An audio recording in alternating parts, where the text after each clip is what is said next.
Good morning from Melbourne.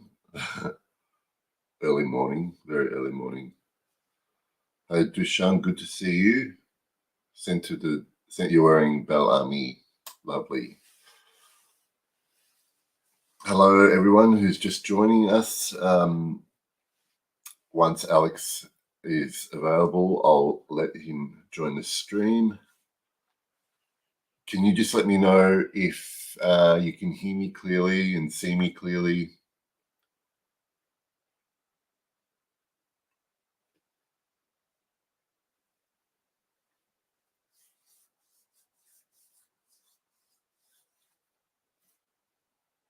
Good morning. Hi, PS.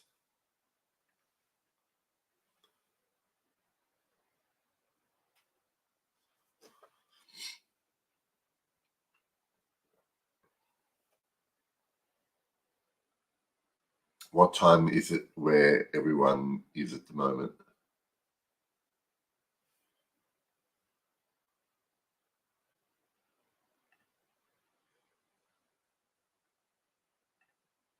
Hi, Galen. It is exactly 6:01 a.m. right now. You're correct. I've been up for about just over an hour. Awesome. Good to see. Alex is here. I'm going to join him to the stream. We can all say hi. And then I will, explain what we're going to talk about. And it's not going to be, strictly on one topic, but we did decide to talk about a couple of things to do with testing perfumes and sampling and so on. So welcome, Alex. Hello. Hey, hi. Can you hear me? Can you hear me well? Yeah, I can hear you very well. In fact, I'm just going to put my volume down a little bit. How are you? Oh, I'm fine. It's okay. I'm not so present on live streams anymore, but I'm still here. I'm still on Instagram, and everything's fine now. Awesome. Well, I'm glad you decided to come on to my stream. So I'm just going to apologize in advance to everybody because I've got a little bit of a cold at the moment. So I feel half of my nose is sort of blocked. So, but I can still smell things with my other nostril. Yes, now it's the allergy period, even for me now in Italy. So even my nose is a little runny and a little stopped. But yeah, so far so good. So do you get hay fever when it's spring? No, it's not fever. Usually I have it gets on my eyes and on my nose. Yeah. I have breathing issues, not really asthma or a bad thing, but my nose got congested and closed. And my eyes get red and burning, but that's it. I mean, it's only for May. Hi, everybody in the chat. We've got at the moment we've got a few people. So what I might do is I'll start speaking to Alex before this stream. Just like tossing up what we might talk about. One of the things that we came up with was really if either of us have, I guess, a method in how we test perfumes. I mean, it's very relevant because it was a great pleasure to meet Alex in person recently at Exence in Milan. And I just want to show you something. This box here is basically all the samples that I came home with from Milan. Now, I can tell you that even though this looks like a lot, I'm sure other people got way more than this.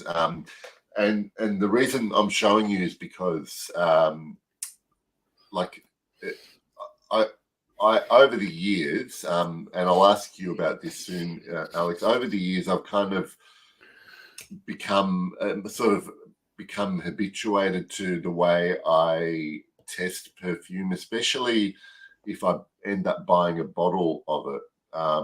So what we're going to talk about initially, and then we can take questions, is how do we go from sampling, like the first time you smell something, to ending up with a full bottle. Is it different for different perfumes, or do you use the same kind of method before you end up buying a bottle of a perfume? So I'll let you explain what you've been doing recently, Alex, and then I'll talk about how, like what I've been doing. Yeah, usually I always try to test before I buy. I very rarely blind buy, and if I do, it's always a cheapie or a bargain.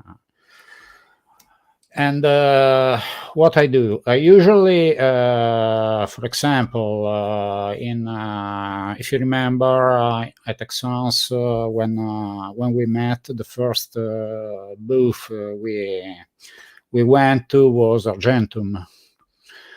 We tested some fragrances there. I was quite impressed, and I will order their discovery set. With the discovery set, I can test deeper, and then I will test on skin. I will actually wear the perfumes, and decide if it's worth or not. Because it's hard to tell when you smell just on a paper stripe, on a paper tester. You have to test on skin. You have to test in different days, maybe with different temperatures. Hey, Keith. With different temperatures, possibly in different seasons, though I'm not so convinced on seasonality of fragrances anymore. I was. In fact, my collection is still divided for season. But I think I can wear everything in every season. Of course, I will not spray 5 or 6 times something like Amouage Interlude in summer. Yeah. I will neither in winter, by the way. 2 or 3 is enough. and something you have to be aware is that the sample is quite different from the actual bottle. Not that the juice is different, but take a look. I'll take a sample and I will take a bottle. If you can see, not the perfect bottle, but the length of the pipe inside versus the length of the pipe inside this one. I'm sorry, it's not, but you can see the difference. Absolutely. This is much shorter. Also, I will try to make you see the nozzle is also much smaller. So if you test from a sample like this with the number of spray you will use from a bottle, then of course you will think, oh, this is not intense enough, this is not long-lasting enough. You should spray from a vial sample at least 2, if not 3 times as much as you spray from a normal bottle. Absolutely. Just to have a fair comparison between the two experiences. And then how to select what to test. Of course, when you're in an event, in an expo like Exanso, you can test everything you want. But usually, when in real life, probably I go after the recommendations from people whose nose I trust, like you, like JJ Colburn, like other people I know. I will try to get a sample or a decant and then decide if I want to go full bottle or not. For example, how I did with this one that I bought today. This is Orto Parisi Tarroni. It was recommended by my friend Nick Centrimix on Instagram. He told me that's really my thing because I always search for. I always hated gourmand fragrances because they are all sweet. Why? Yeah. I mean, gourmand means edible. Do you only eat sweet things? No. Why don't they make a barbecue gourmand? And Nick told me, try Tarroni. This smells like barbecue. So I ordered the decanter. I went through the decanter. I liked it, and I decided to go full bottle. I think that's worth it. And so, did you actually finish the decant before you bought the bottle? Yeah. So it took me quite a while because it was 5 milliliters decant, and this is quite a potent fragrance. Well, I imagine it's like knowing a little bit about that brand. I'm imagining it was strong enough that you wouldn't need too many. Yeah, 24 hours easily. Yeah, I'm pretty much over the years. I've basically arrived at the same place as you with this. These days, I will only blind buy, as you said, when I'm not going to be risking too much money for starters.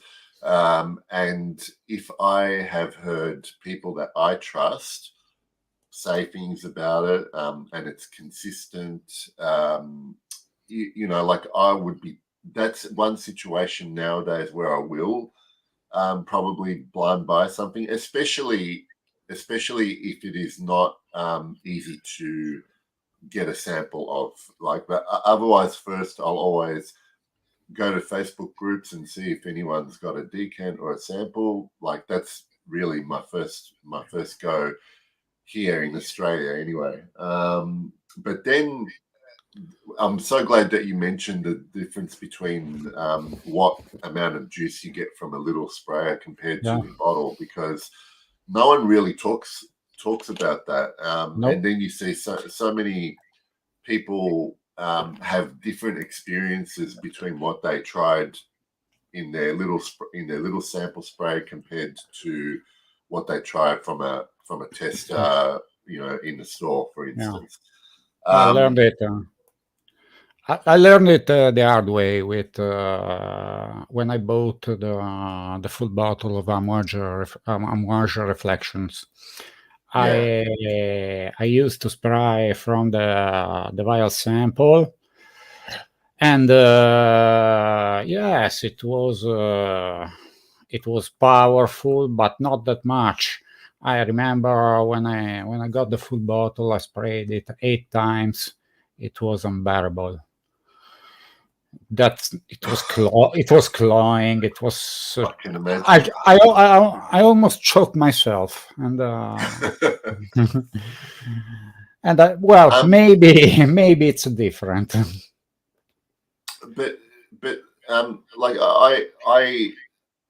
I'm glad that you brought up a few points there, because I'm the same in terms of separating perfumes into seasons. I pretty much wear all my bottles all year round, but like you said, some basically you adjust the volume for what the weather is, and you can't expect light citruses to really cut through on very cold days, but that's when you can overspray, and the opposite on the hot days with heavier scents, you just underspray a little bit of just one spray so you can get a sense of what's going on. But with testing perfumes, especially in samples, I will basically put them into my perfume rotation and wear them, because I have found, and it happens both ways, I have found something that I didn't like the first couple of times I wear it. By the time I finish the sample, I love it. But the opposite happens as well. Something that I have a really, really good first impression of, after I've worn it a few times, then that kind of wears off and it becomes boring. And I've made the mistake in the past of buying a bottle too early because I liked the first 1 or 2 times I wore it. I buy a bottle before I finish the sample, and then without, most of the bottles that I have sold from my collection have been instances of that, because basically that love didn't last for me, and I'm at a point now where if I've got samples or big decants, like I've got big decants of Eau d'Hermès and Le Lion from Chanel. Oh. Now, at this point, I know I'm going to get bottles of those, right? But I'm not going to buy them yet because I'm going to finish my decants, and I know that if I still love them when I finish them, I'll get the bottle. Otherwise, I'll give myself a chance to change my mind. Yes, I have here. Here I have my 3 ml of Le Lion. Yeah. I still have half of it because it's so powerful on my skin. But definitely Le Lion will be a full bottle. Yeah. A 75, not the 200, because I will never finish it. I will never probably finish the 75. The 75 as well. Yeah, and the volume that those Chanel sprayers spray out, you're already getting much more than what you would be getting from that little spray as well. So another thing is, since I have I think more than 300 bottles, I always, when possible, I always buy the smallest possible bottle. And when I find them, for example, now Anatole Le Breton does this, I buy the travel sprayers. 7.5 milliliters, for example, for fragrances like Anatole Le Breton, which are very long lasting, very dense, very persistent. It's more than enough for me. Absolutely. Like I've got a couple of that size sprays. Like I've had a couple of MFK scents in the travel size. I've had Epom Pour Homme and Lumière Noir Pour Homme. And I've had those. I've been using those sprays like for about 4 or 5 years. That's how long they've lasted me. And I wear them probably once every couple of months, but that's how long it takes me. Yes, it's they, especially when fragrances are denser, like usually are niche fragrances. I mean, 10 ml or 5 ml, you think, it's just a sample, but that sample will last you, I won't say forever, but quite a lot. Yeah. It takes a long time. I but just going back to the point of giving something enough time to see if you really like it. Like I've been using a travel size spray of Ormond Jane, a perfume I really like. I've been wearing Ormond Woman, and I'm nearly finishing that travel spray, and I've enjoyed it the whole time. At one point, I thought, yeah, maybe I'm going to get a bottle of this, but now that I'm getting close to finishing it, I'm not sure still, like so it's been good that I've given it that much time, that I might not actually get a bottle, for instance. Hey Anuj, happy Anuj, Saturday to you. I'm in Sunday morning now, so but happy Saturday to most other people.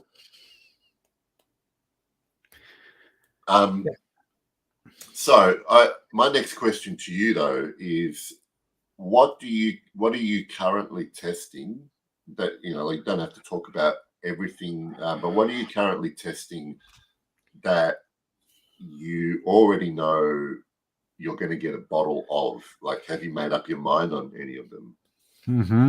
Yes, I have been testing the Malbrum, the Malbrum line, as you have seen on my Instagram. I already got the full bottle of Tigre du Bengal, and actually, there are two more which I will probably get a full bottle. One is Wildfire, which I was extremely well impressed with. I'm not so sure about the versatility, the amount of use I can make of it. And the second is Bagheera.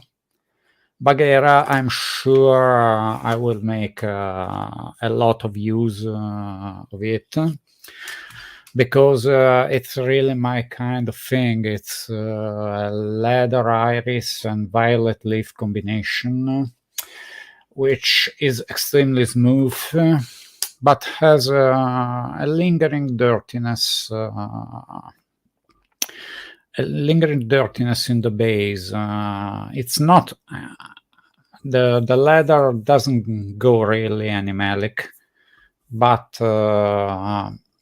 it is dirty. It has something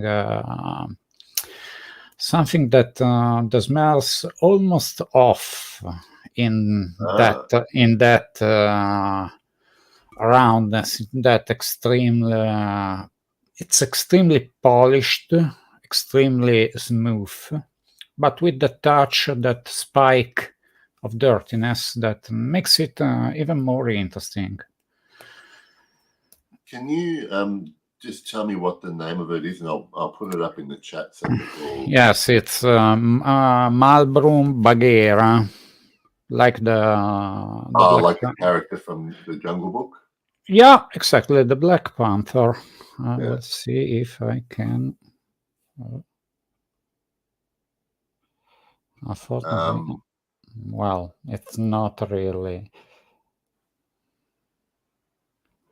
Even if my spelling is not 100%, everyone should be able to get the search that up. Yeah, exactly. Did they have a stand? Did Malbrum have a stand at Exons? Because I didn't test them, obviously. But... Yes, since the brand has been bought by Masche Milano, they were in the stand with Masche Milano and Milano Fragrance. In fact, if you buy them from the Masche website. And since I was there, I also got some samples from the Masche line.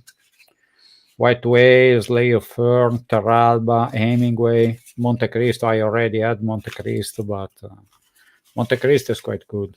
Monte Cristo is one Masche Milano that was the first time I smelled it.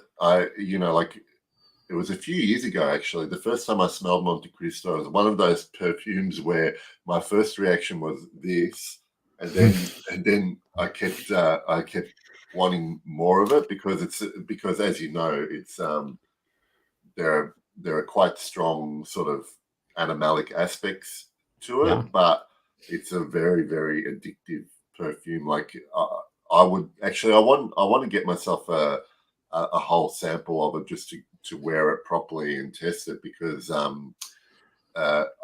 often see this is another thing is sometimes there are certain perfumes that I don't even have a sample of or a decant, but I have tried before, and I find myself thinking about them. And this is often for me a really good sign that I should, at the very least, test them again, just to see, because sometimes my imagination makes them better than they were, or actually worse than it was. Mhm.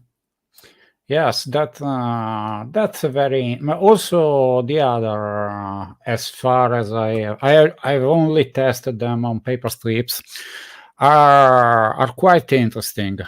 Are quite interesting, but Monte Cristo, I have already tested it on skin. I've used it. It's made by the way, by the same perfumer who made the Malbrum line, Delphine Thierry, and it's quite similar to Tigre de Bengal, which Yeah. is the one I bought the full bottle. But Tigre de Bengal doesn't have the booziness that Monte Cristo has. It's much more. It's much smoother. I'm I think curious it's to know, nicer. have you smelled Sandor 70s by Yes, Barcelona? yes, because I remember you reviewed it, and since they were Texans, I was there. I said, I have to smell that. Yeah. I have to smell that. Yes, it's kind of in that ballpark, but I think it's much rougher. It's much more Oh, in you your. think that one's rougher? Okay. Yeah, I think it's at least in my opinion, Sandor 70 is much more in your face. Okay. Though it's the opening, especially, then at least on paper, it smoothened it up quite quickly. But the opening is much harsher than Monte Cristo, for example. In my opinion, this is what I got from it.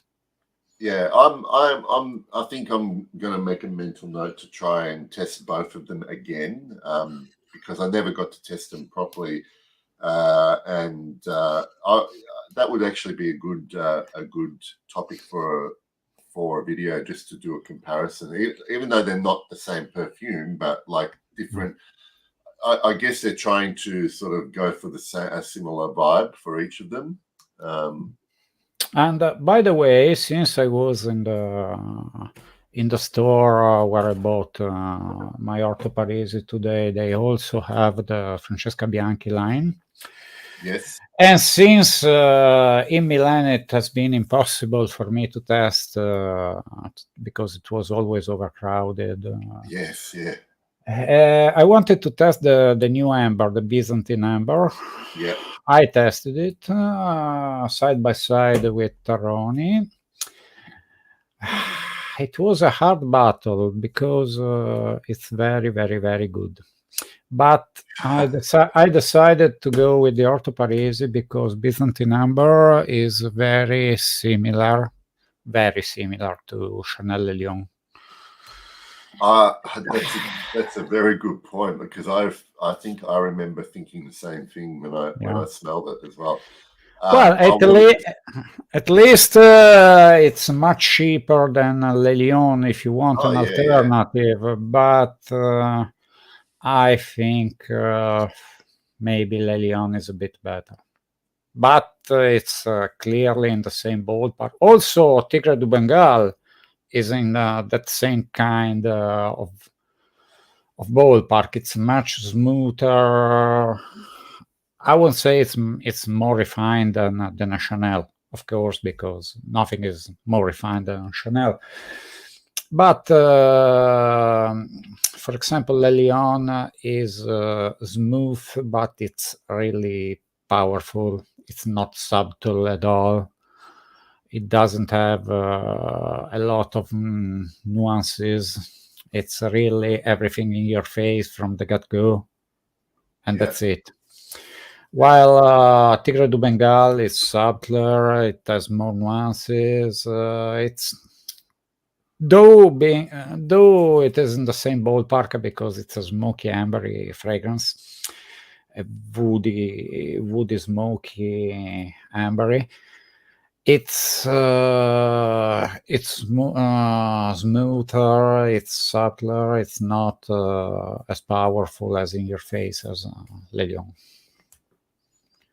Yeah, yeah, totally. And I was very keen to smell both that one and the one that I hadn't tried yet was the Unspoken Musk. I have Unspoken Musk.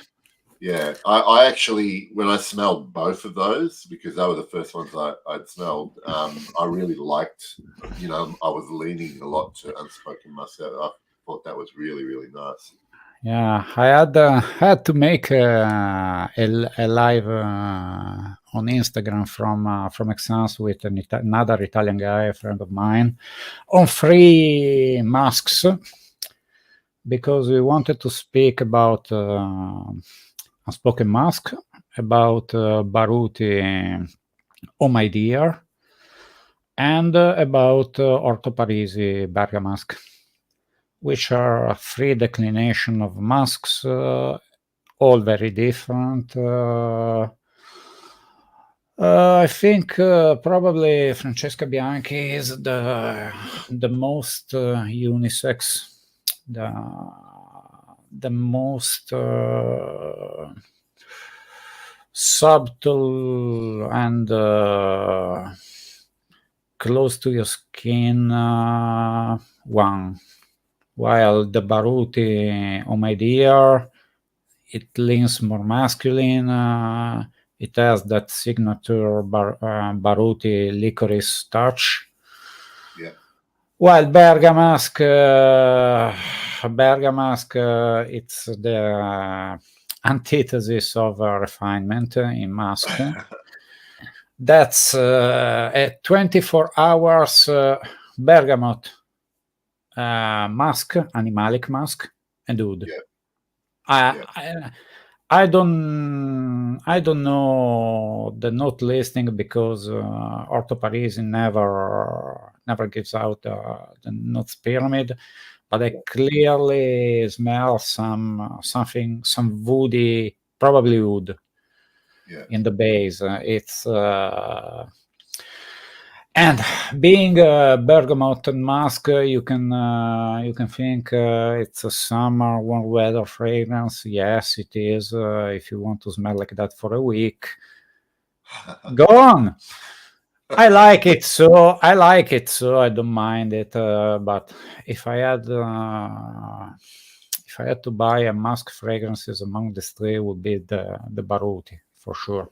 Yeah.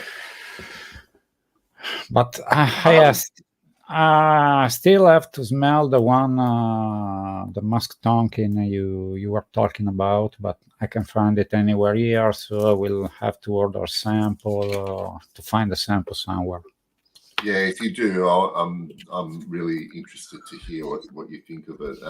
Because speaking of musks, so I have a few samples or decants that I'm working through that I think might turn into bottles. So I'll talk. There's a couple of almost definite ones, but speaking of musks, I've been working my way through a sample of Musc de Sable from Les Indomadables.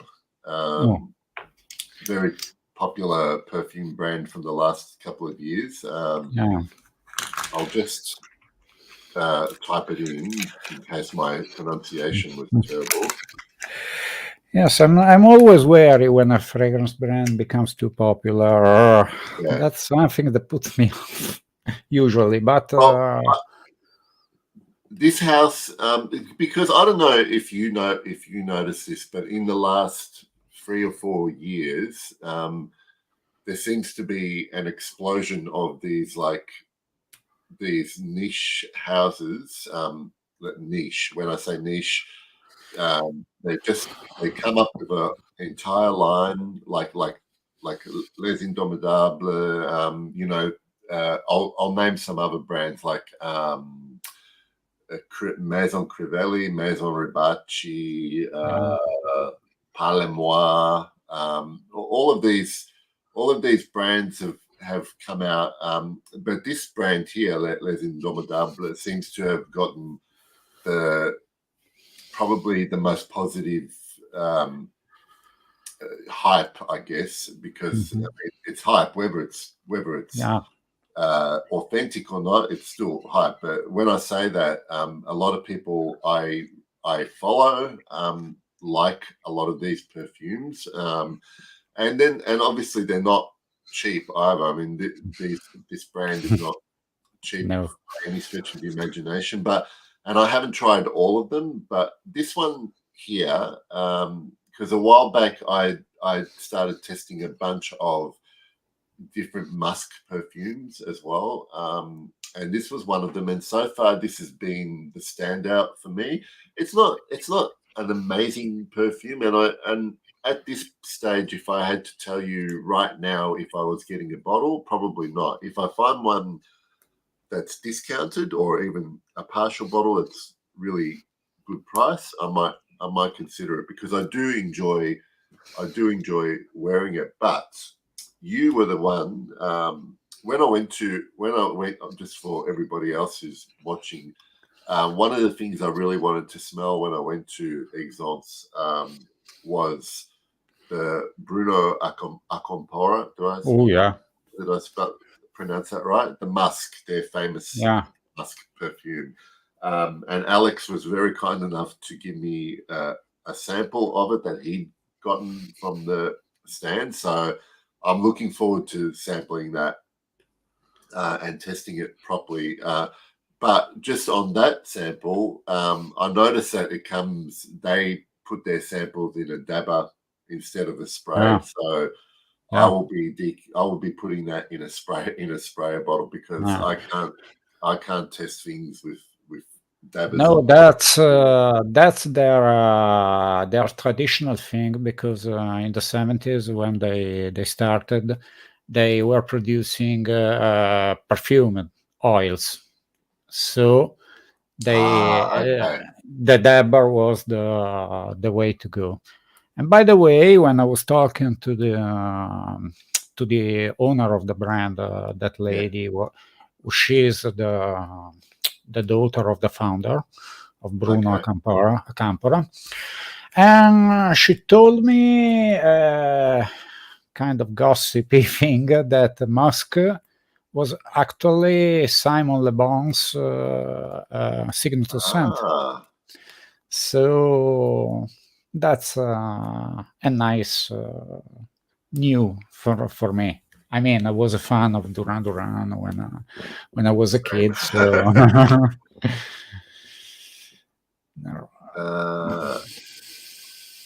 I haven't heard of. Have you ever heard of Nerval musks? No, never. Okay. By the way, the Accompora mask on my skin comes out very traditional, but it's not really heavy on the mask. But on my skin, it's very heavy on the lavender. Okay. Yeah. Then another very interesting mask. I'm speaking again of Marlboro. I'm sorry, I'm not sponsored. I bought everything with my own money. This is another good one. I have not already spoken about this. I'm sorry, my lights are terrible, but it's Shameless Seducer. Shameless. I will put it in the chat. Malbroom.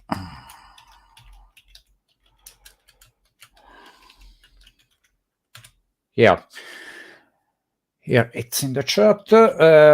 This is quite interesting because it's a real traditional mask with the dirtiness, but also the refinement of that you find in modern masks like Francesca Bianchi, for example. This is quite good, not as it doesn't go as floral as many mask fragrances do today. It's not about the classic Alberto Morillas clean white masks. This is a real musky fragrances, but not to the ninth degree. I mean, it's a little tamed down, but very balanced. If you want a good mask fragrance, this is one, for example. Then you can go with something more animalic or something more modern and clean. Like, for example, a good clean musky fragrances was the one from Gravel, the new one, the one that smelled like freshly laundered sheets. Do you remember what that was called? Because I've got them right here. No, the new ones were the Iris one and that one, but I don't remember the names. Okay, I've got in my hand. So I'll just show people.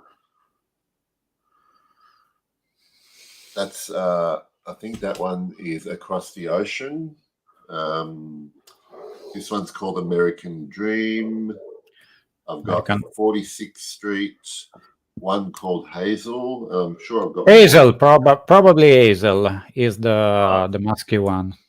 I'm gonna spray that on a blotter and see. So, well, you see, if it's an Iris, it's the other one. But I think Hazel was the musky one.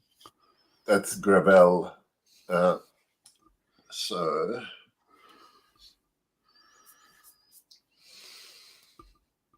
with my one good nostril,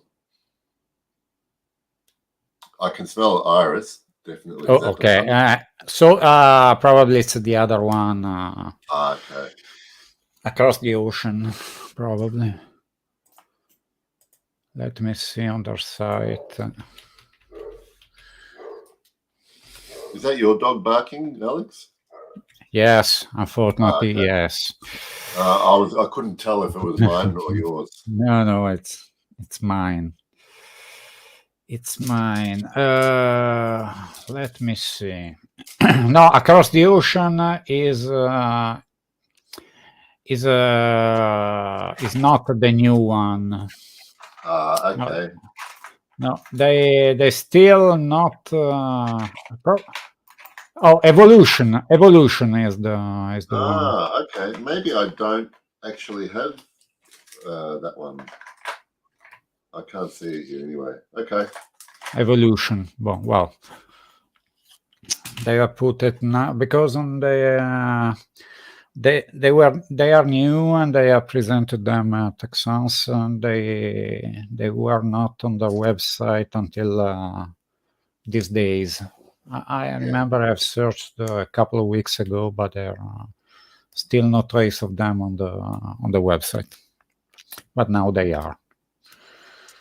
I don't just FYI for everyone because I don't think I let everyone know. I did spray on This is my scent of the day. Ooh. Just a couple of sprays on my neck to wake me up. One of my favorite ever. Do you find, like, when did you first try Antaeus? Was it like, did you ever wear it when it was first released, like in the early 80s? I mean, you still would have been a kid anyway, yeah. No, Antaeus has been a discovery, late discovery for me. It was one of the few classic 80s fragrances I did not wear back in the day. I discovered it about 10 to 15 years ago. I probably it was another one, like, for example, Polo, the original Polo that I tested back in the day in the 80s and didn't like because it was probably too mature to grown up for me when I was, of course, a 15-year-old guy. And another one which I skipped, but that was 1994. It was Dolce & Gabbana Pour Homme. Yeah. Yeah, I tried that, I remember, but it was too grown up for a 22-year-old back then. Did you try the original one with the label? Yeah. Now I regret I didn't buy a bottle. I could have sold it, or maybe I could have liked it now. But I'll tell you. Sorry, go on. Finish. No, I think that was a great fragrance. It was just not for me in 1994. It could be for me now, but many people say that their Dolce & Gabbana Intenso is the closest thing to the original one. Oh. But I think that might be true. But to me, it doesn't. It misses that 90s vibe that the original had. To me, the real alternative to Dolce & Gabbana is Versace The Dreamer. Okay. They don't smell the same. They don't smell even very similar. But they are both tobacco fragrances. They are both fougere, and they both scream 90s. That's that 90s vibe that Intenso lacks, and the Dreamer has. To me, the Dreamer is still a great fragrance. Yeah, confession time is like, I've never really tried the Dreamer in any form. Like, I know here it's all, like, I can see the current version is available nearly everywhere, like in discount pharmacies and stuff like that. So maybe I need to sample that. But speaking of, that's a safe blind buy. It's I mean, 20 or 30 bucks. Yeah, exactly. It's only that much. And if I don't like it, I can always give it to my son because he seems to be the beneficiary of all the cheap perfumes that I let go of, and he likes most of them too. But because we're on this topic as well, I want to talk a bit about what I wore yesterday. Now, I've got yes, right. So, okay, so Alex, this was actually sent to me by Anuj. He sent me a bunch of mini vintage perfumes like this, right? Same to me. Yeah, so up until I tried this, I had not worn a Zara. Actually, once a few years ago, I was in Italy, and I went into a Sephora, and they actually had the current Zara Pour Homme, right? And I thought it's nothing special, blah blah blah.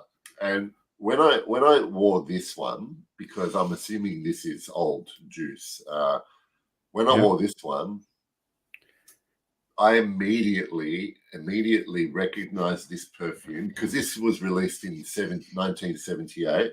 78.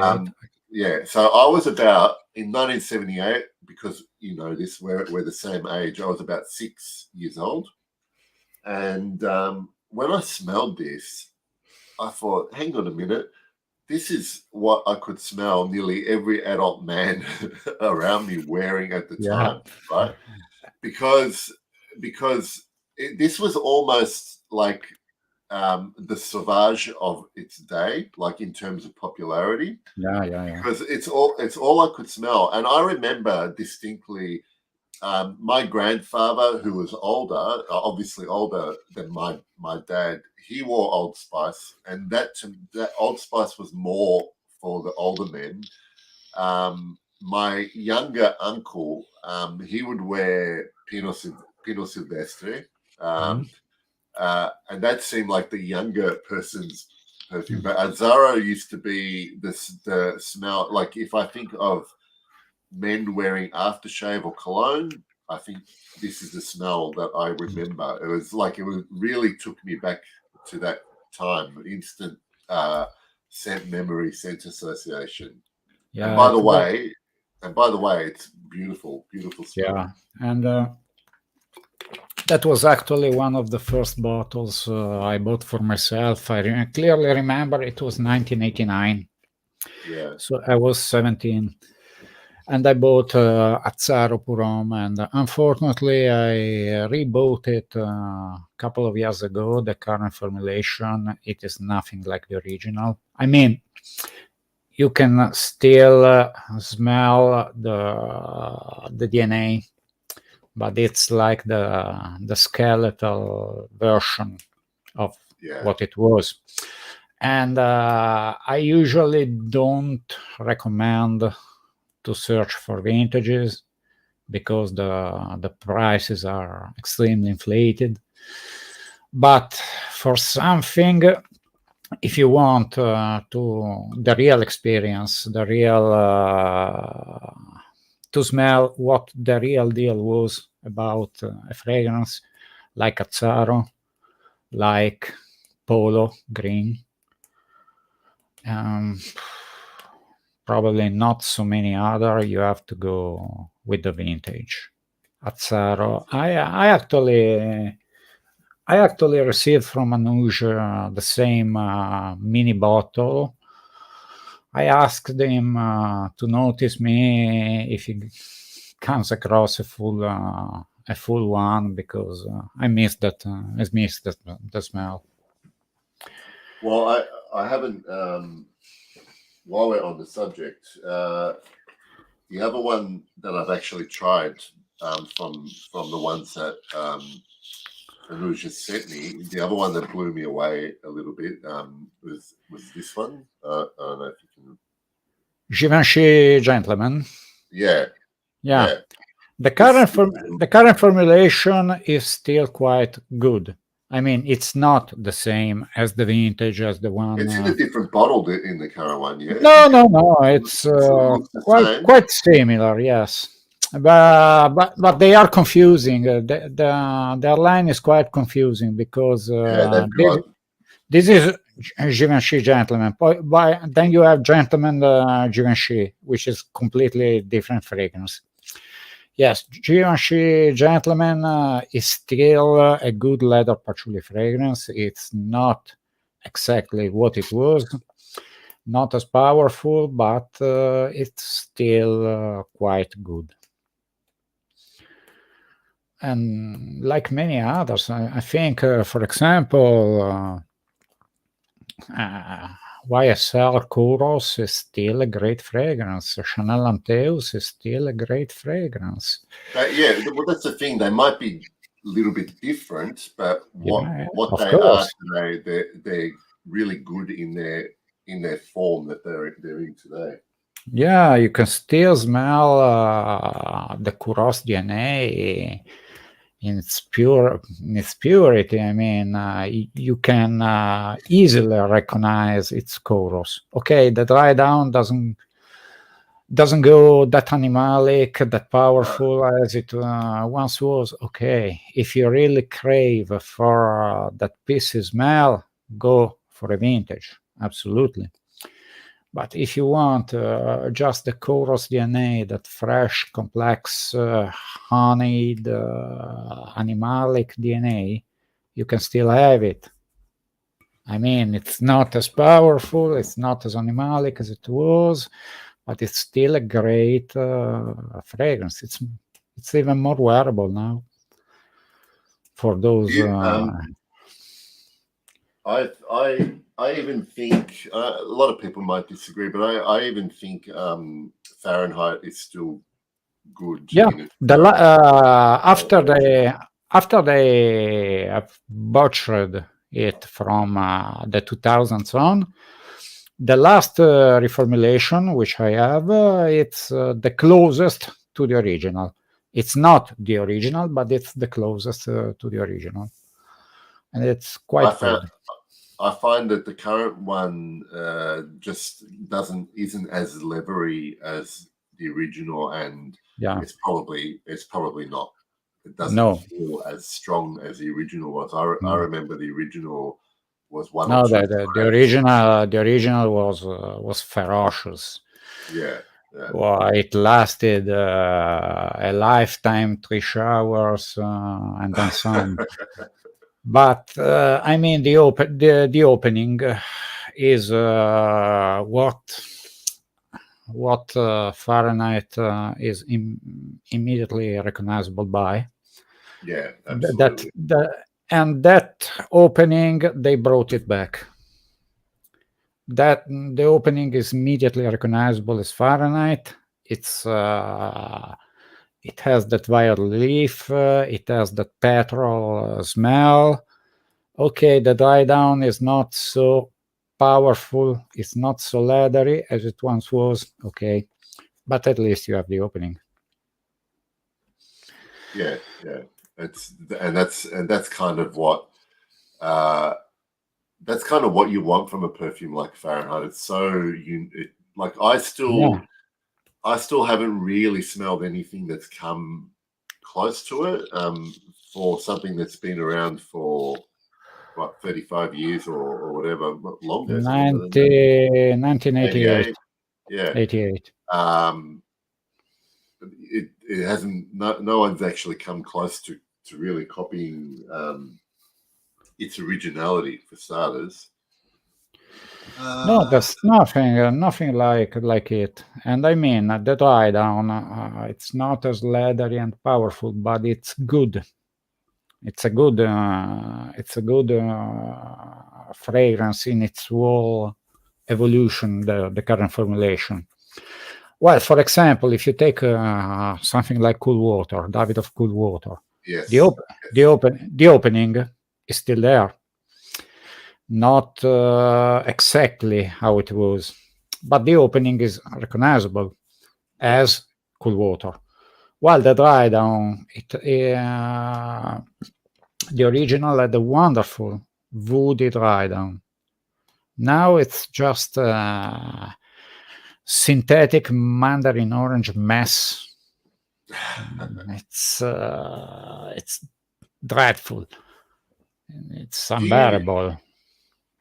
It's been a long time since I've actually smelled Cool Water itself, but I do remember because like a lot of people make the comparison of Cool Water with Green Irish Tweed, and I get that maybe in the opening, but like I haven't even smelled Green Irish Tweed for a long time either. But there's definitely.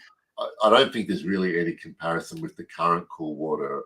No, there's not. In my opinion, there has never been a comparison between those two fragrances, apart from the fact that they were both made by Pierre Bourdon.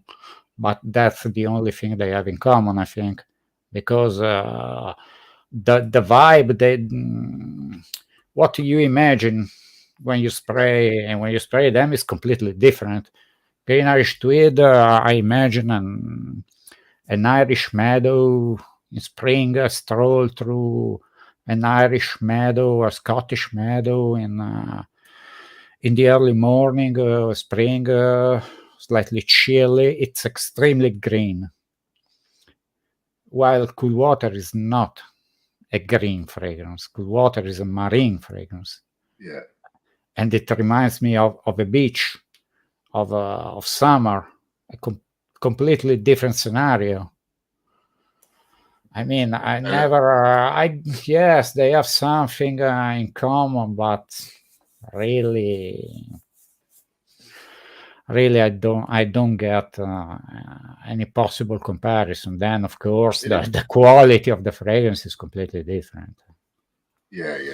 It is interesting. Now I'm not going to think of it, but there are a couple of perfumes out there, because I know on Parfumo and Fragrantica you can see what people think are similar perfumes, and people vote on similarities. But it is interesting with some perfumes.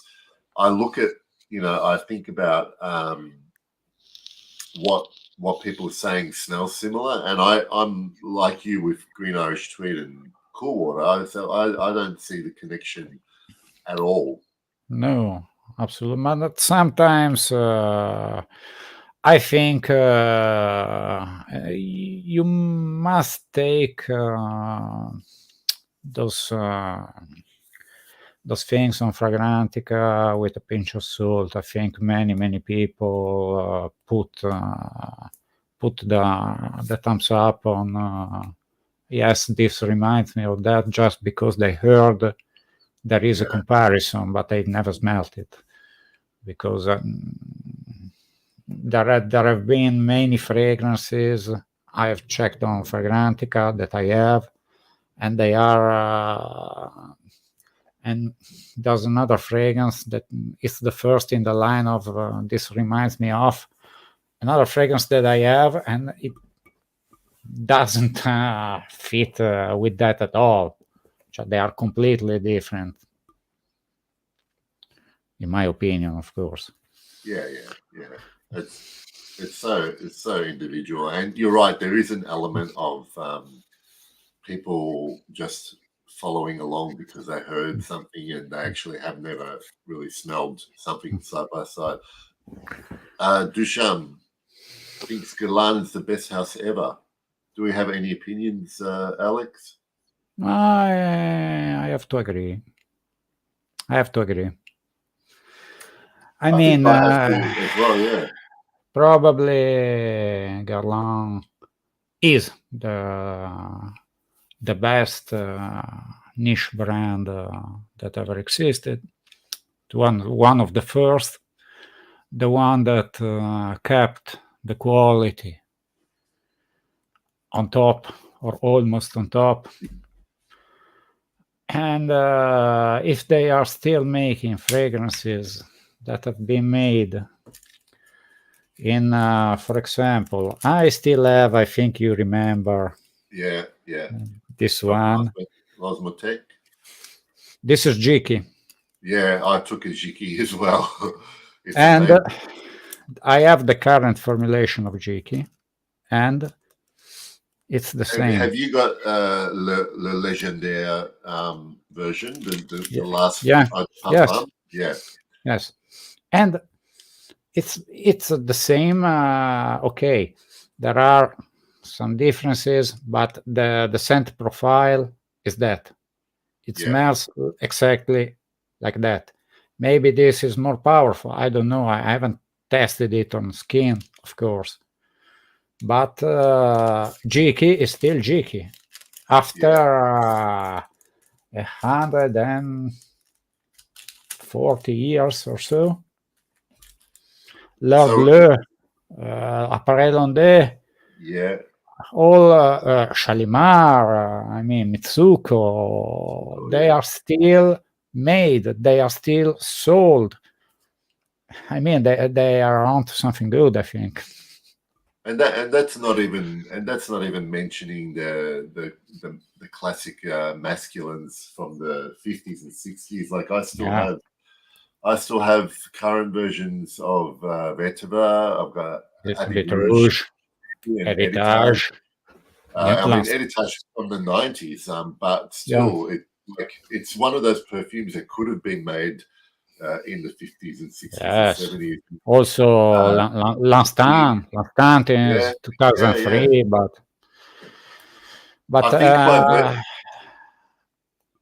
I think by virtue of the fact that they've been around for so long and just how many classic perfumes that have come out of there, just the pure volume and quality, like it's hard to argue that there's been in history a better perfume house.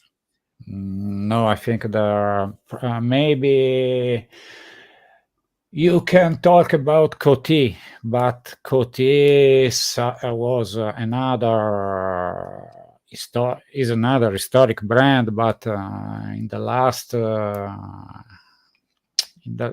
last few years, or more than a few, their quality has gone down.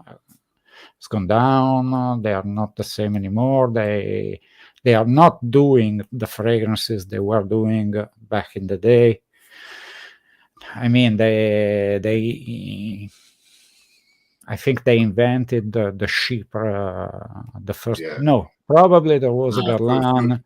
Probably there was a Guerlain before, but I mean the first known or recognized worldwide Chypre was the Coty. Yeah. Though Guerlain made a couple because Coty Chypre, I think it's in the 1920s, or the 10s. But in 1905, I think Guerlain made a Chypre, a perfume named Chypre 51 or something like that. Before they made Mitsuko. Yeah. Mitsuko is 1919, I think. Okay. Yeah. And I don't know. I've heard contrasting things about their latest reformulations of their classics when they put in the square bottles, Vetiver, Habit Rouge. Habit Rouge Privé, the new one, I have not smelled it. I'm very interested to smell it because, and this is purely based on. I wasn't a big fan of the other Habit Rouge flanker, the dress code one that they've been putting out, just because it's not. To me, I smell it and it's not even related to Habit Rouge to my nose, but. I'm curious about this one just because the note pyramid, and you shouldn't trust just the note pyramid, but I'm interested because it's got a ginger note in the top, and I'm always looking out for something with a nice ginger note. But I haven't smelled it. No, I haven't too. I've heard that not the Privé, but the normal version of Habit Rouge in the square bottle is way weaker than it was. I think our version. I have the so-called Listerine bottle.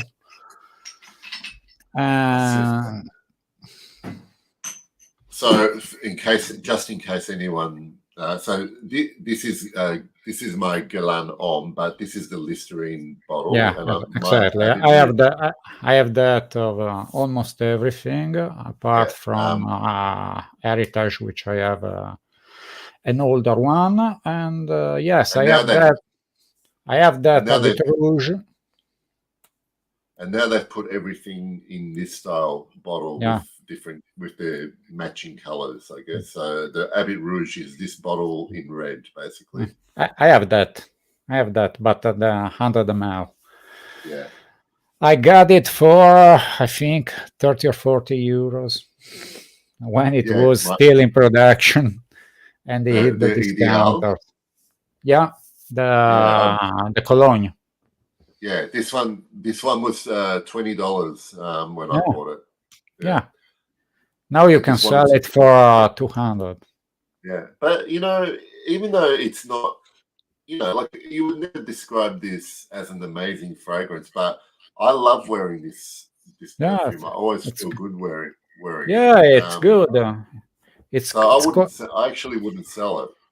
I no. really enjoy that, but I Though don't have though enough. though there are alternatives, I think Chanel Allure Edition Blanche is quite close to that, but I still prefer the Guerlain. Well, I used to have the Edition Blanche, and I really liked it. But for some reason, on my skin, I either became anosmic to it after 10 minutes, or I couldn't smell it. I just couldn't smell it anymore. No, Whereas I can- you're not an osmic. It really Yeah. lasts that little. Yeah, but the Guerlain I can smell for a few hours at least. Yeah. Juro says he smelled it the instinct in passing, and it's forgettable. That's a shame. I still want to smell it though. Yes, just to have a reference. Yeah. I know I may like it. I don't know. Yeah, exactly. While speaking of discontinued unicorns, do you remember Gucci Envy? Yes, I had a like a 10 mil decant for a while. Yeah. Did you like it? I did. Try this one. What's it It's called? Santal by Floris. Oh yes, I was about to say the same thing. Yeah, it's quite very close. It's very close. Yeah, and you can find 50 ml for 50 or so. It's you can find it's one of those Floris that you easily find on discounters. Yeah, and that's a great fragrance. I think it is. It smells nothing like sandalwood, but yeah. Well, that's the thing. I think I don't really get a sandalwood perfume, but I get at least to my nose, and it's been a while, and I never did side by side. So take that into consideration. But I did go through a 10 ml decant of the original Gucci Envy for men. When I smell Santal, the Floris Santal, it's at least 80% Gucci Envy to me. Yeah, the good part of Gucci Envy. Yeah, the freshness, the brightness, it's totally deceiving, the name, because Santal means, I think, sandalwood. Sandalwood is totally on the opposite spectrum of bright, lively. Usually it's very smooth, creamy, and it's not green and bright and fresh. Yeah, like I like it. I think I'll buy a bottle. I agree. Because when you started talking about Gucci Envy, I was thinking I've got to remember to talk about Floris Santal, and I thought and then when you mentioned it, I thought, well, we're thinking about the same thing. Because but we of course we know each other. We know we have a similar sensibility for fragrances, but I think that's because we are peers. We were born the same year. We grew up with the same things, with the same movies, the same sport or world events. We were both there when the Chernobyl accident happened. We were there when the Berlin Wall fell down. Yeah, we were there for the sports event that shaped the century. We grew up with the same music and with the same fragrances. And that's not nearly as important as the environment, your family, your school, the people the people you grew up with to shape your personality. But that, I think, contributes quite a while to shape similar persons with similar sensibility and similar taste. It is like you got me thinking, because like we obviously, because we're the same age, and when we were kids, we would smell particular perfumes that the adults around us would wear.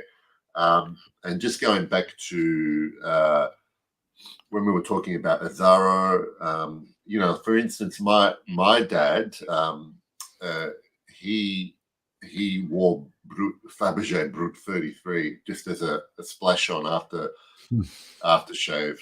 So it's interesting because now I smell something like Penhaligon Sartorial, and it's true. There's elements of Brut 33 in that perfume. Yeah, there are elements of Brut 33 in every barbershop, fougère, from Dracar Noir to Yves Saint Laurent Rive Gauche to the Tom Ford Beau de Jour. I mean, that's one of the fragrances that shape a whole genre. You mean, we were talking about Azzaro and the year 1978. Yeah. Actually, 1978 is the year that in perfumery started the 80s, because we have four milestone releases in 1978. We have Azzaro, we have Polo Green, we have Lagerfeld, Cologne, yeah, and we have Van Cleef & Arpels, Pour Homme. Without those fragrances in 1978, no fragrance, no traditional 80s powerhouse would have been possible, because there will have been no Dracar Noir without Azzaro. Yeah. There will be no Antaeus without Van Cleef & Arpels Pour Homme. There will be no Tsar, no Kouros without Polo Green. And all the other powerhouses that were quite powdery, they all took something from Lagerfeld. Arrogance, for example. Yeah. And those are the fragrances that shaped a decade, really. It was the decade that shaped us, by the way, because we went from 8 to 18 in the 80s. And I mean, pretty important period of a man's life. It's so interesting because I've mentioned this before on my channel and on Instagram, that Lagerfeld Cologne was the first perfume that I owned. Like, I had a bottle of, and it was one of those four that was released.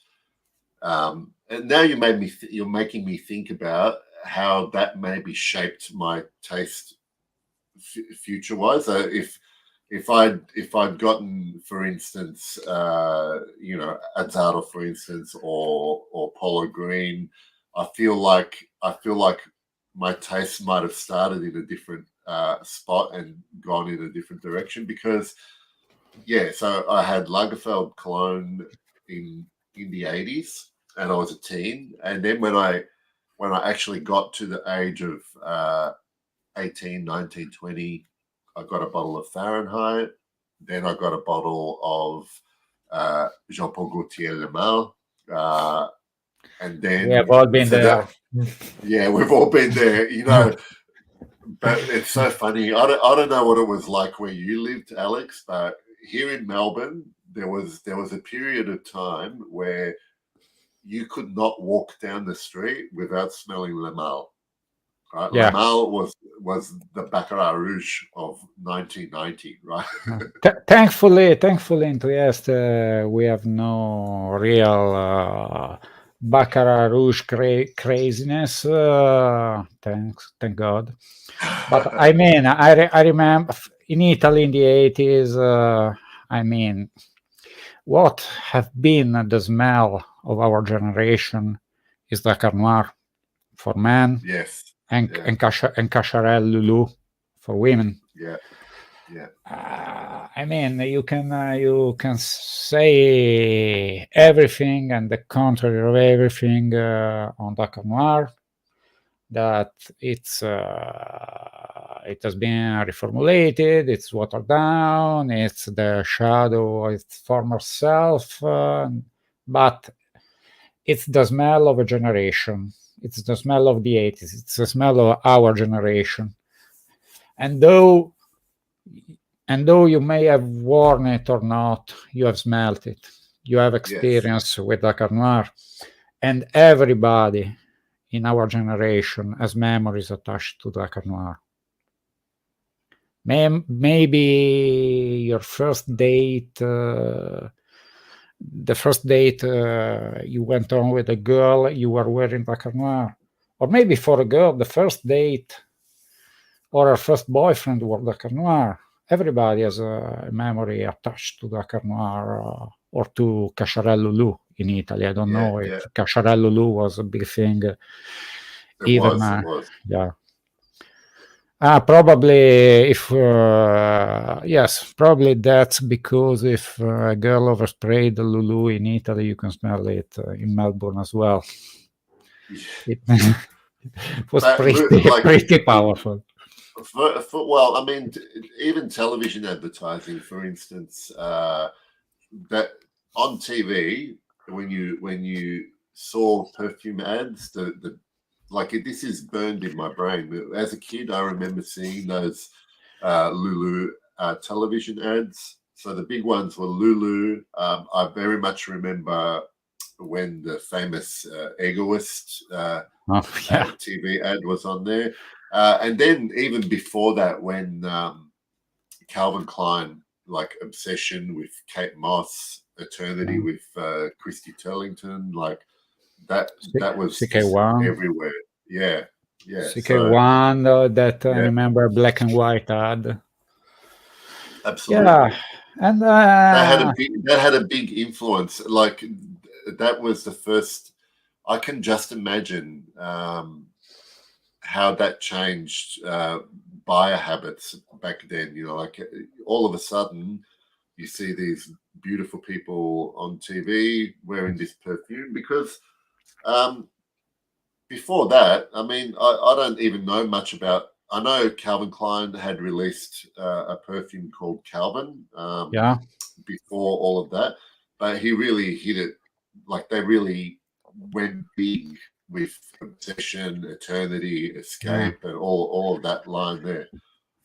Yeah, and that's CK1. Yeah, CK1 and no, Euphoria came later. Yeah. But Eternity came in 1990 or 1990. Yeah, I remember not liking many of these things because they were a breakup from what it has been before. Because, for example, as I was saying, we all wore Dakar Noir. Dakar Noir perfectly embodied the man of the 80s. Yeah. The man you were or the man you wanted to be. Yes. When Egoist came out, it was a totally different scent profile, a totally different thing. And I remember I didn't like Egoist. Now I have it, I like it, I struggle wearing it because unfortunately my skin enhances the floral notes a lot, especially rose. Yeah. So I can spray Egoist on one wrist, a bit rouge on the other. After 15 or 20 minutes, I can't detect which is which. It's all really? It's all rose. Yeah, all I can smell is rose. And it's too bad because they both have a wonderful sandalwood dry down. But well, I can spray my clothes, and I smell the dry down on those. But another, of course, was Le Male. Le Male was, whether you like it or not, Le Male is a milestone, is very important release because it changed male perfumery completely. Yeah. We never had something like that. It was probably the first kind of unisex fragrances, something that women liked because they wanted to wear it. Yes. And that was totally groundbreaking for the time. And that was, as I sometimes say, Dior Homme is the son of Le Male, because Dior Homme took the concept even further. Because of the use of the iris and yeah. I remember not liking Dior Homme when it came from. Yeah. I smelled it, and I thought, this smells like my mom's makeup bag. Why is it called Home? How does the word home fit into this thing? And I struggled for years with the iris note. I didn't like it at all. And male perfumery. Now I like it, but something like oud, I had to. It had to grow me. I had to get used to that. It's not an instant love. Yeah. Well, I mean, I'm with you. Like when I first, it took me a few years to start actually even experimenting with anything that would traditionally be marketed to women in perfume. Like, and I was the same with Dior Homme as well. Although I just suspect that the note of iris and me, like, it's a very complex relationship. Like I can't instantly love everything that's got iris in it. But I want to take you back to this. So Keith is asking, is there something you don't like? No, absolutely. I love Egoist. What I was saying, I didn't like Egoist when it came out because I was used to a totally different kind of fragrances, to a big fougères, the big barbershops like Dakar, like Tsar, like Kouros. And that was groundbreaking. It totally took perfumery in a totally different direction. And I had to get used to that. It was not an instant love, but I like it. I like it. I mean, it's not my favorite Chanel.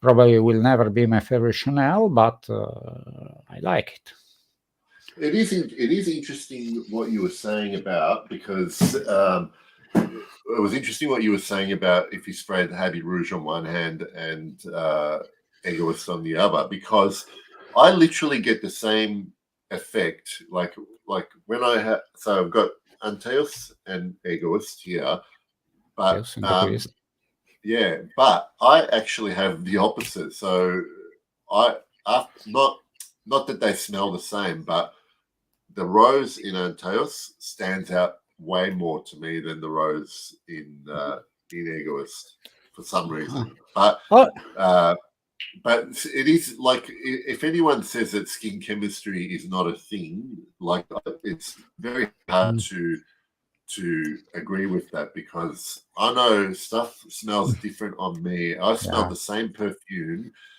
One weird story is, like, I used to, believe it or not, Alex, I used to own a bottle of Paco Rabanne Invictus. It didn't last long. It didn't last long because after a few times wearing it, and this was very early me buying perfume, I couldn't stand it anymore.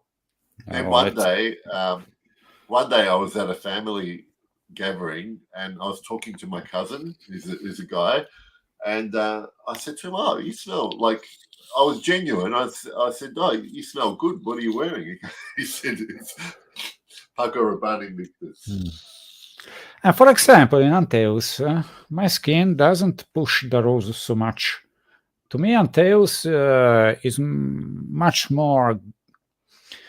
I get more the green side of Antaeus. Yeah, The green side and the leather. yeah. But I don't get a lot of rose, as in Egoist or in Habit Rouge. I get Oh, that. Yeah, hi, Rudy. yeah, I get that. I get the rose coming out, but I only get that green aspect right at the beginning. In the Yeah, no, mossiness. I can smell the rose, but my skin doesn't make it so overpowering like in the other two. Thankfully, I can smell. I like rose, I mean, but I like also what's around the rose in Egoist and in Habit Rouge, especially in Habit Rouge. Yeah, for the rose and sandalwood combination is really Yeah. a very sweet spot, which is what I like in Egoist, and it's a completely different contrast in Antaeus, the way it works there. To be honest, between the two, I will go for Habit Rouge any day over Egoist. I like it. Yeah. I like Habit Rouge the most. Yeah, if I had to choose between the two of them, I would probably go the same. Hey, Rudy. I'm just checking to see if anyone has got any questions for us. Speaking of Chanel, yeah, go on. Speaking of Chanel, my favorite can be Le Lion among the modern ones, and Pour Monsieur. Pour Monsieur is definitely it's the Chanel version of Eau Sauvage. I think they play in the same ballpark. They are different, but that's one of my favorite. Yeah, so I've had my Pour Monsieur since the end of last year or the beginning of the year. I've got the EDT, which I tried EDT and EDP, and I liked the EDT more. Do you have a preference? I have the Eau de Parfum. I think it's a little smoother, rounder, and it lasts a little longer on my skin. But I mean that smoothness that make it stand a little bit more apart from classic citrus aromatics like Eau Sauvage. I think the Eau de Toilette is it's too similar to other things I have, like Eau de Guerlain, like YSL Pour Homme, like Eau Sauvage, and it would have been redundant. At least the Eau de Parfum does something a little differently. Yeah. I want to address this. So I haven't really heard anything about this new Le Male Elixir. Rudy, I'm assuming this is a new flanker from Jean Paul Gaultier. Yeah. Have you heard about it, Alex? Oh, I just read what allegedly is the Knots Pyramid. Seems interesting, but from the pyramid, you never know. Yeah, you don't know the percentages of what has been put into that. I don't know how it is blended, what it will smell like. We have to try. For example, I have tested Ultramal, and to me, Ultramal is heresy. and it should therefore be banned from this world. I found it so sweet and heavy and like yes. How can you call that ultra male? What are you joking? Are you making fun of us? I mean, well, that actually just reminded me. You know, when you were talking about Lamal and then Dior Homme, yeah, and you know things sort of moving into a sweeter direction. Did you ever? Because I never wore it when it came out. I do remember when Thierry Mugler released Angel for women. It was one of the first.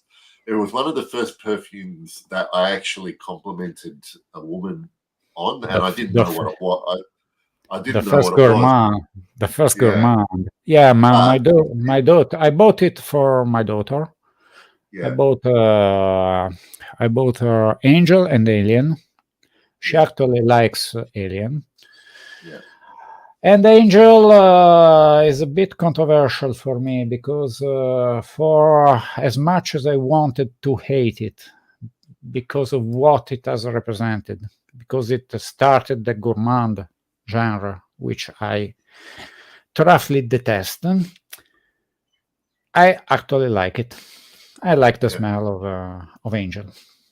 So that leads to my next question. Is it safe to assume that you never liked or wore Angel for Men or any of the flankers afterwards? No, never. Yeah. Angel for Men. I like patchouli. I struggle when patchouli goes extremely piercing, rubbery, burnt rubber, and medicinal. And that was the dry down of Imam, the original. Yeah. And all the flankers, well, they speak so well of Pure Havane that smells nothing. Yeah, Pure Havane should smell like tobacco. It smells nothing like tobacco. No, I found the same. Pure Havane has no relation to tobacco. But I mean, many so-called tobacco fragrance. I mean, we both smoked for many years, so we know what tobacco smells like, how tobacco smells like. And don't tell me Surge of Naxos doesn't smell like tobacco. No. Pure Havane doesn't smell like tobacco. Parfum de Marly Herod doesn't smell like tobacco.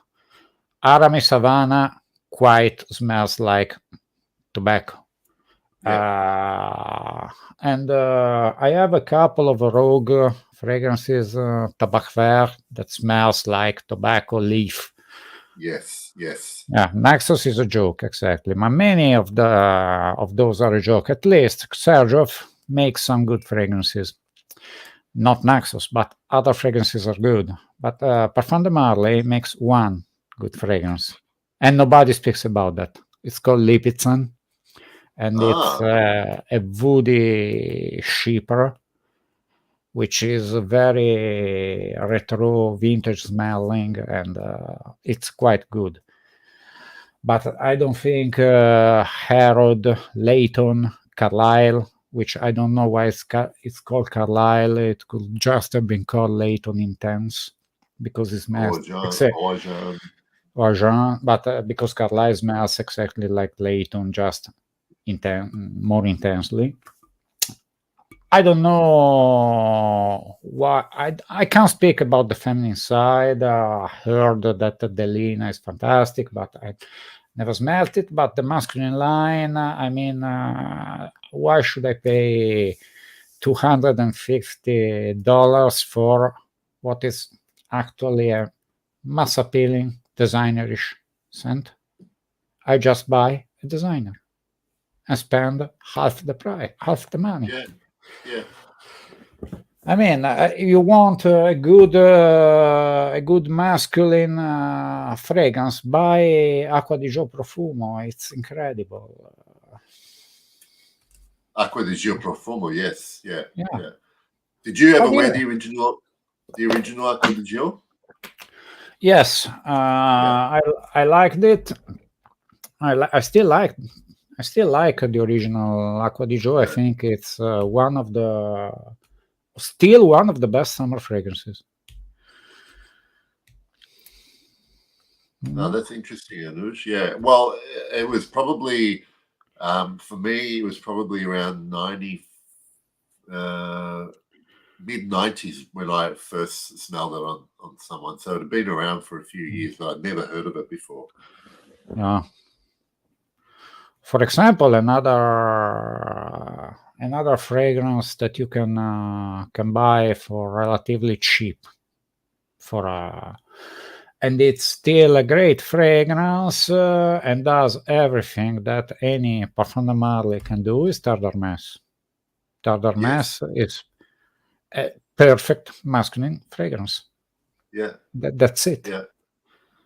I mean, you have Terre d'Hermès, the original EDT, no need for any flanker. Acqua di Gio Profumo, and maybe Acqua di Gio, the original one. You're okay. You don't need anything else.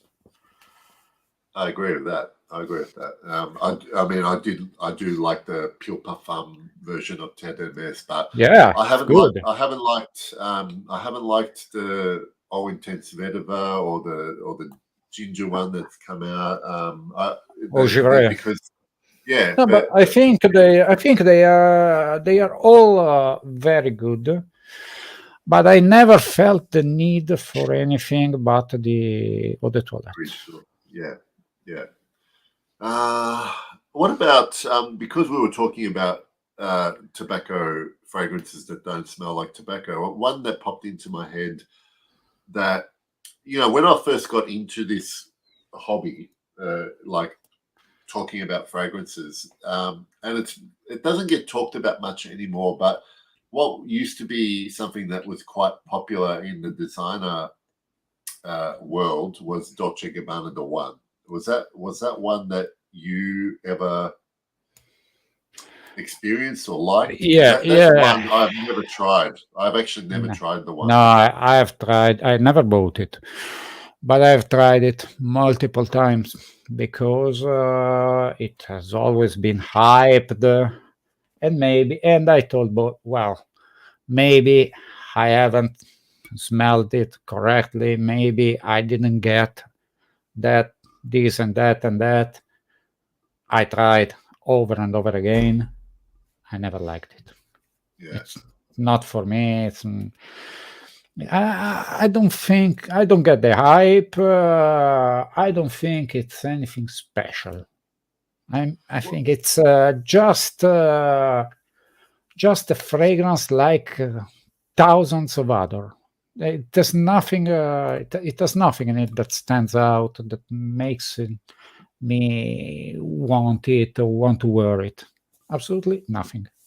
Yeah, it's every time I walk through a department store, and I admittedly I never spray it on. I've never put on a blotter, but when I sometimes will smell the atomizer, and it's almost the epitome of the classic department store men's fragrance, modern men's fragrance. There's that sweetness, that generic sort of profile that it has, like and probably because go. I was gonna say I kind of feel this might be controversial because I know a lot of people love this perfume, but I kind of feel that it's a little bit the same with Bleu de Chanel on the fresher side, So Dolce & Gabbana the one is the sweeter, sort of more gourmand leaning, and then on the fresh side, Bleu de Chanel is that. I mean, it probably was the first one, but like everything smells like that to me now when I walk through a department store. Yeah, but I mean, probably the fact that I had to go multiple times to smell it, it's probably because it's one of the most forgettable fragrances I ever smelled. And by the way, talking about Bleu de Chanel, since we are the same age. Do you remember? I don't know in Australia if you have Axe or Lynx. How is it called? Yeah. We call it lynx in Australia. Lynx. Africa. Okay.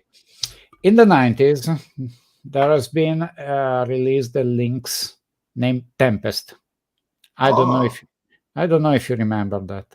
I used to wear Africa a lot before I actually started wearing Yeah, Cologne. there were not in the 90s hundreds of Axe or Lynx. We had Marine, Musk, Boise, Africa, and came this Tempest. This Tempest, I remember not liking it a lot because it had something of putting, too piercing. It smelled too much like a shower gel. Guess what? Exactly the same scent profile of Bleu de Chanel. Bleu de Chanel smells exactly, clearly, with extreme better quality. Yeah. But the DNA, the scent profile, the notes are those. It smells like Axe Tempest. Wow. So it's nothing groundbreaking. It has been done 20 years before. Next time I go to the supermarket, I'll see if they have a Tempest there for Lynx. No, I think Tempest has been discontinued okay. many years ago. But I clearly remember the day I smelled the first time Bleu de Chanel. I mean, wow. Axe Tempest made in an expensive perfume, which I don't dislike Bleu de Chanel. I mean, I don't love it, but nothing special. Well, this is the thing. Like when I smell it, you can tell it's like all Chanel, you can tell it's well made. But then I look at all the other Chanel that I actually love, and it's not even close to. No. Actually, among the modern Chanel, let's call the commercial line, not the Les Exclusive. The one I have and I like, and even that wasn't an instant love, is Allure on Sport or Extreme. I'm a sucker for minty fragrances, so that mint note was what drew me to that. But the first time I smelled it, nothing special. It grew on me. I bought a bottle. I like it. I think if you want easy to wear summer fragrance, dumb rich, you don't want to think a lot about that. I think between that and Bleu de Chanel, I like Allure better. Yeah. That Allure. Because the normal Allure is completely different from what it was in 1990. So I to be honest, I have not explored that whole Allure on Sport line. Like I am familiar with Edition Blanche, the lemon vanilla one.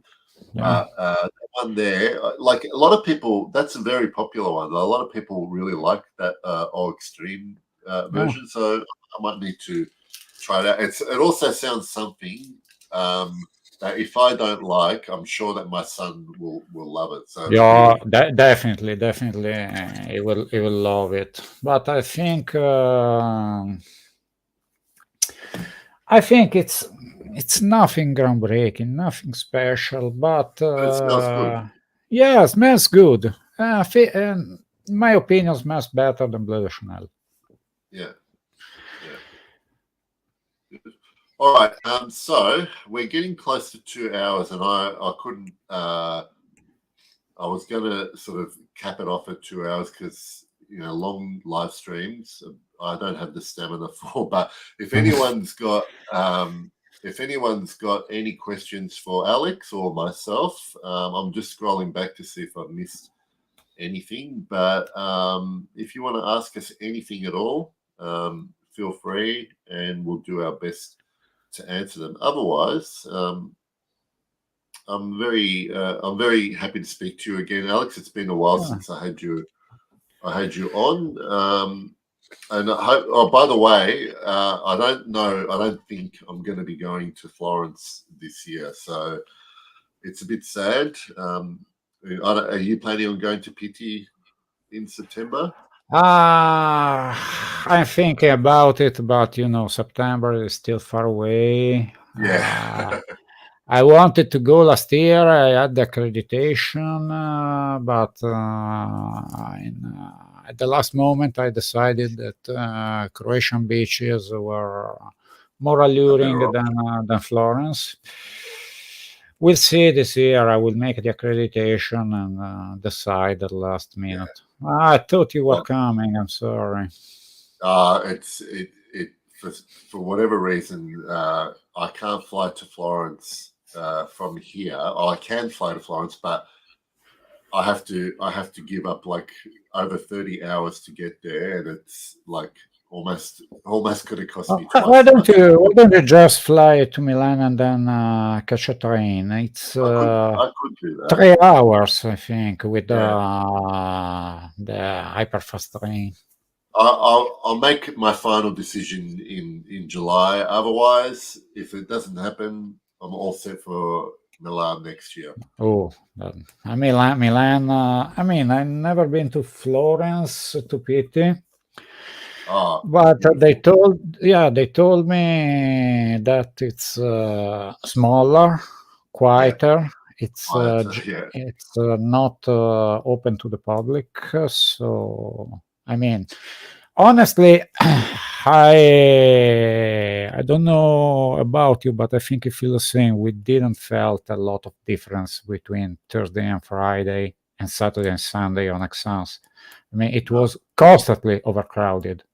Yeah. If anything, I felt the last day, the Sunday, when it was open to everybody, felt like the quietest day of the four. Sunday, probably because it was Sunday morning. I came at 10 a.m. just when it opened, and I was one of the first in. So we were just a few people. People came by after lunch, afternoon, and then it was quite crowded. But I quit. Unfortunately, on Sunday, I had to quit at 3 p.m. So 3 hours before closing. That's too bad, because I could have gotten some more bottles from. But next time. Oh, I got what I wanted to get. Yeah. And something more. So that's it. And you got a photo taken with Jean-Claude Elena that you framed. Are you going to put it up on your wall? No, but I will. I think. I think I will. I've got an idea for a future live stream. I hope Anuj is still watching, but maybe it might be good to have yourself and Anuj on a live stream to talk about some of these mini vintages that we have. There's another one that the current formulation is still very good and cheap. Okay, so this one for Enrico is Corveri. See, some of these ones I had never heard of Enrico Corveri. I had heard of Francesco Smalto. Yeah. But even Capucci. I've got Yendi Capucci. So I don't know that one. Yeah, so there's a whole bunch of them that I haven't heard. So Anuj, if you're listening, let's do a live stream soon with Alex, and we can talk about some of these perfumes. Yeah, definitely. Then I have to have you as a guest on a future live stream when I will have all the people from Melbourne. Anytime. Yeah, probably in a couple of weeks. I hope. I have to see my shifts when I have the the day off. Yeah. Probably Give me- I will have next Friday. You give me enough notice to get myself organized, and I can Yeah, make myself go. if it is next Friday, I think it's Saturday morning for you. Yeah, I can do that. Okay. Beautiful. Let's stay on this one, and we will talk we'll chat on Instagram about the details. All right. I will have to notice Rafi, and we'll see. All right. Beautiful. Okay. Then I might wrap this one up, Alex, because I have to go and have another coffee and breakfast and get my day started. And you're probably going to go to sleep soon, I'm guessing. No, because working night shifts, Okay. even when I'm off, I tend to stay awake the night, not to lose the rhythm. Otherwise, tomorrow will be a dreadful shift. Fair enough. Thank you to everybody who came on to watch and commented. Appreciate you all being here. Lovely to see you all. Alex, it's always a pleasure to talk to you. Me too. We'll see everybody soon. Thank you for watching, everyone. Bye.